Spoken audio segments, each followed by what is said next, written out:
कि अपना टॉपिक है भाई टोटल इंटरनल रिफ्लेक्शन। जो टोटल इंटरनल रिफ्लेक्शन है, इसको पढ़ने के लिए पहले हम लोग थोड़ा सा पढ़ेंगे रिफ्रैक्शन। क्या पढ़ेंगे? रिफ्रैक्शन। और रिफ्रैक्शन भी कहाँ पढ़ेंगे? When light moves from denser medium to rarer medium. ठीक, लाइट कहाँ से जा रही है? डेंसर मीडियम से रेयरर मीडियम। एग्जाम्पल ले लेते हैं, वाटर से जा रही है किसमें? एयर में। ठीक, तो अपन लोग पढ़े थे भाई कि when light moves from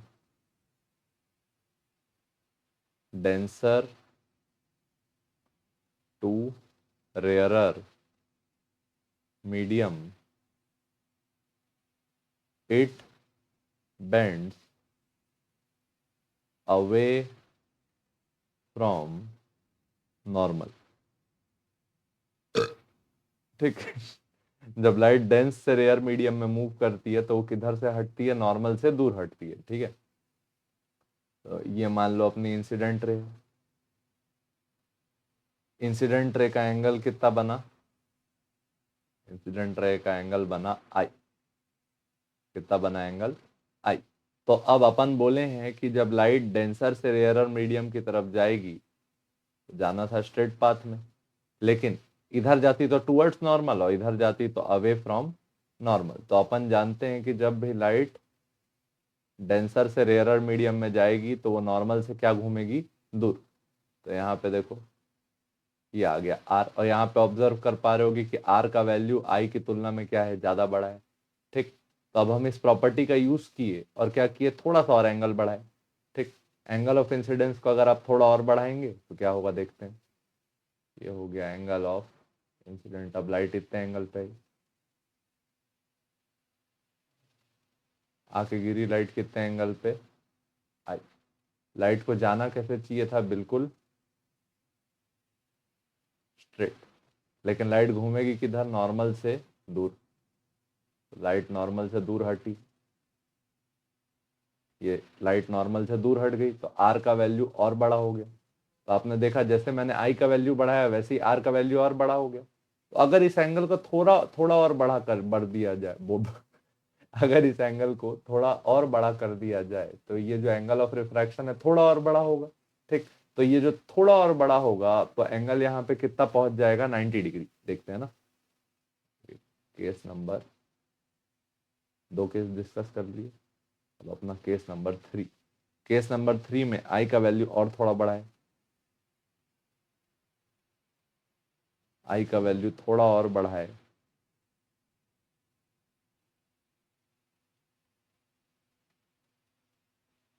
light को जाना कैसे चाहिए था? एक स्ट्रेट पाथ में, लेकिन लाइट घूम गई किधर? नॉर्मल से दूर। ये भी वही केस है, डेंसर टू रेयर। लाइट घूम गई नॉर्मल से दूर और आ गई किसके ऊपर? इंटरफेस के ऊपर। जो दोनों मीडियम का इंटरफेस है उसके ऊपर आ गई। इस केस में देखो जो एंगल ऑफ रिफ्रैक्शन बना वो कितना बना? 90 डिग्री। और यहाँ पे जो एंगल ऑफ इंसिडेंस है इसका नाम रख दिए हम लोग क्या? सी। इसका मतलब समझना, angle of incidence for which angle of refraction becomes 90 degree. या फिर ये बोला जाए कि लाइट ना वो पार गई ना ये पार वापस आई। लाइट किस में गई? मीडियम इंटरफेस में पार हो गई। ठीक, तो एंगल ऑफ इंसिडेंस की वो वैल्यू जिसके लिए एंगल ऑफ रिफ्रैक्शन 90 डिग्री हो जाए उसको हम लोग क्या बोलते हैं? इस termed critical angle.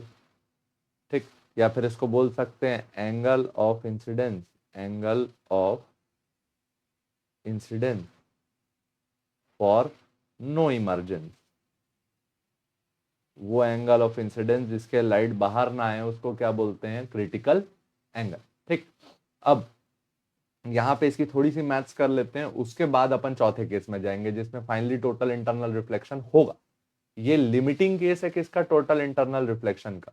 Minimum angle of incidence जिसके लिए लाइट ना वो पार जाए ना ये पार जाए, इसको क्या बोला आपने? Critical angle. क्या बोला? Critical angle. लेट्स से जो डेंसर मीडियम है उसका रिफ्रैक्टिव इंडेक्स है μ1 और जो रेयरर मीडियम है उसका रिफ्रैक्टिव इंडेक्स है μ2, तो लाइट कौन से मीडियम से कौन से मीडियम में जा रही है? 1 से 2। तो यहाँ पे हम लोग क्या अप्लाई करेंगे? Applying Snell's law. क्या अप्लाई किए? Applying Snell's law. Snell's law equal to क्या लिखते थे? μ21 equal to sine i by sine r. μ21 का मतलब क्या था? लाइट मीडियम 1 से जा रही है किसमें? मीडियम 2 में। तो 1 से 2 में जाए तो क्या लिखते हो? μ21 equal to sine i by sine r. तो यहाँ पे μ21 को भी ओपन कर देते हैं, μ2 अपॉन μ1। ये क्या है? μ21 मतलब relative refractive index, relative refractive index of medium 2 with respect to medium 1। तो medium 2 upon medium 1 equal to क्या आया? Sine i by sine r. अच्छा, आई का वैल्यू क्या पुट करा है? सी। तो साइन आई की जगह पुट करा है सी और आर का वैल्यू कितना बोले? Refraction angle 90 degree. तो यहाँ से क्या आया? μ2 by μ1 equal to sine C upon क्या आ गया? 1। ठीक, तो यहाँ से क्या रिलेशन आया? μ2 by μ1 equal to sine C. यहां से आप क्रिटिकल एंगल का वैल्यू कैलकुलेट कर सकते हो। क्या आएगा? Sine inverse μ2 divided by μ1। ये भाई फॉर्मूला जो है वो बहुत सारे न्यूमेरिकल्स में यूज होगा, तो बहुत अच्छे से याद करके रखें इस फॉर्मूले को, तब आप क्वेश्चन बना पाएंगे। ठीक है, कि साइन सी यानी क्रिटिकल एंगल का वैल्यू क्या होता है? Critical angle equal to sine inverse μ2 by μ1। ठीक, ये हो गया कैलकुलेशन। इसको बढ़िया से लिखो, फिर पॉज करके लिखो, उसके बाद चौथा केस पढ़ना। ठीक है, अपन चलते हैं अब कौन से केस में? Case number 4। केस नंबर 4 में अगर मैं आई का वैल्यू और बड़ा कर दूं, आई का वैल्यू अब और बड़ा कर दिए, सी से भी बड़ा कर दिए। ठीक, तो ये जो यहाँ पे एंगल ऑफ इंसिडेंस आया, इस केस में आई का वैल्यू सी से बड़ा है। तो लाइट को जाना कैसे चाहिए था? स्ट्रेट लाइन में, लेकिन लाइट बेंड हुई किधर? नॉर्मल से दूर, और इधर आ गई।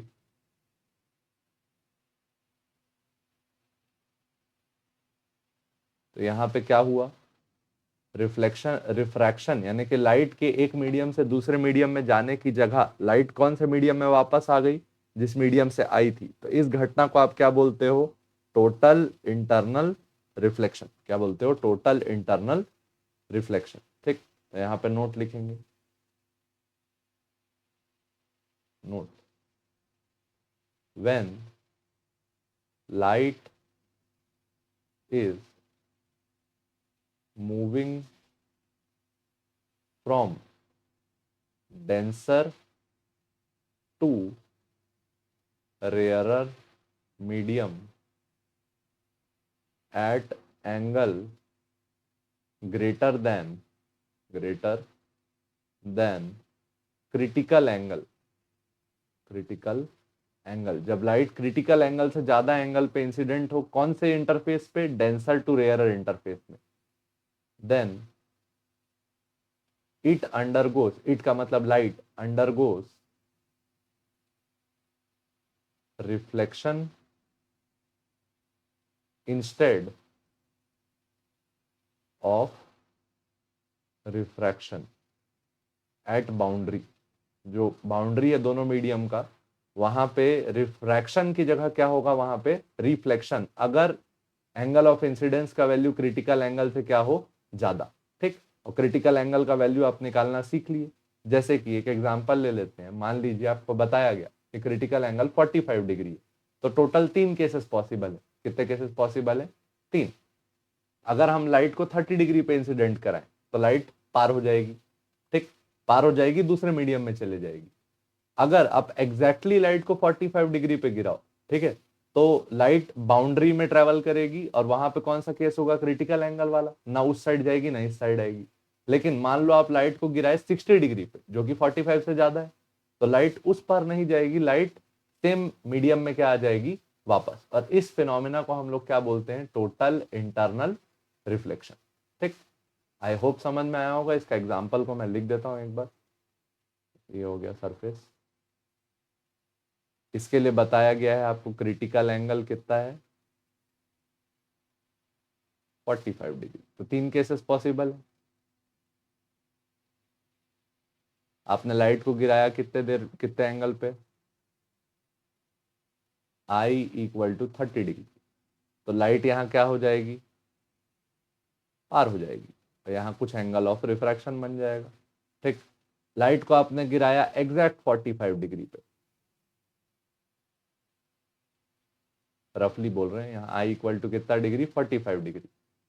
तो इस केस में लाइट ना उस मीडियम में जाएगी ना इस मीडियम में जाएगी, लाइट बाउंड्री में ट्रेवल करेगी। ठीक, तीसरा केस, अगर आपने आई का वैल्यू सी से ज्यादा रखा, आई का वैल्यू लेट से 46 डिग्री भी रखा, तो 46 डिग्री के केस में लाइट कहाँ वापस आ जाएगी, सेम मीडियम में, और जो एंगल ऑफ रिफ्लेक्शन है वो कितना बनेगा, 46 डिग्री। ठीक, ये याद रखें। और यहाँ पे क्या, कौन सा फिनोमिना हुआ, क्योंकि आई ग्रेटर देन सी था, तो यहाँ पे क्या हुआ, टोटल इंटरनल रिफ्लेक्शन।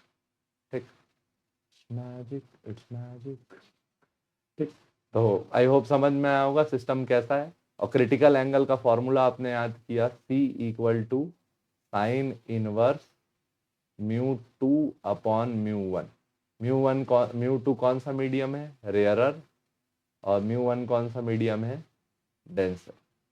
और ये घटना सिर्फ कब घटती है, जब लाइट कौन से मीडियम से जाए, डेंस अर्थ से रेयरर।